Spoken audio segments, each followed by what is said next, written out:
আমি তো ভাবছিলাম দিদি কি বলবে প্রম নাইটে, বাট দিস ইজ পারফেক্ট। আচ্ছা দাদাই কিছু বলেছে বৌদিদিকে কেমন সাজাতে হবে, like any kind of hint? হ্যাঁ বলেছে তো, খোলা চুল থাকবে, স্লিভলেস ব্লাউজ থাকবে, ওভাবেই। মাকে মামা মোটেই মনে হচ্ছে না, দেখো ইংশুকুটি। কিন্তু ভাই আমি তো স্বপ্ন নই, সত্যি বাস্তব।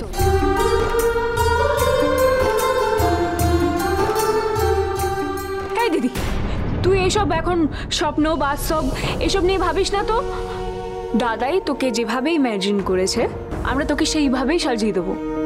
না, অনেক কিছু ভুলের উপর দিয়ে আমরা হেঁটে চলেছি। আমি যা নই সেটা হচ্ছি। শুধু আমি কেন, তুই, ভাই, ভিক্টর, তিস্তা, সোনা রূপা, এমনকি বাবা মাও যেটা নন সেটা সাজতে বাধ্য হচ্ছেন। কিন্তু বিশ্বাস কর, আমি আর নতুন কিছু হতে পারবো না, অন্য কোনো খোলসে নয়। বসো, আজকে রূপা আর ইংশুকুটি তোমাকে সাজিয়ে দেবে। আজ মা মায়ের মতন সাজবে।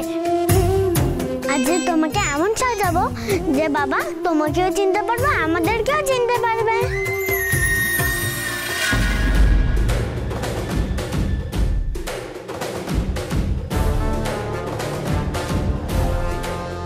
সূর্য,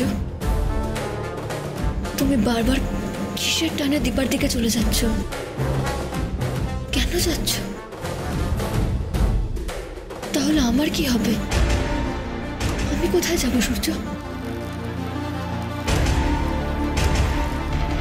আমি তো তা হতে দিতে পারি না।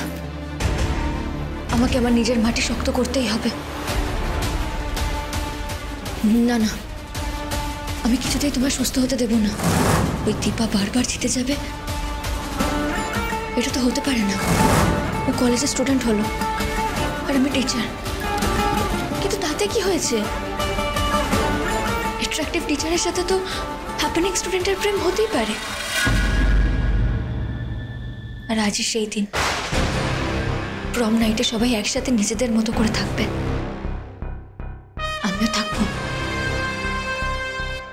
আর যদি টিচারের সাথে তোমার প্রেম নাও হয় তাতেও আমার কোনো অসুবিধা নেই।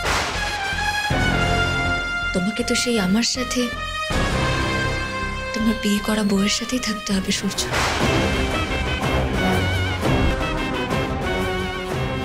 সবাই এইভাবে সুখে শান্তিতে থাকবে আর আমি থাকতে পারবো না, এটা তো হতে পারে না। নেভার। অনুরাগীর ছোঁয়া, সোম থেকে রবি রাত 9:30টায় স্টার জলসায়।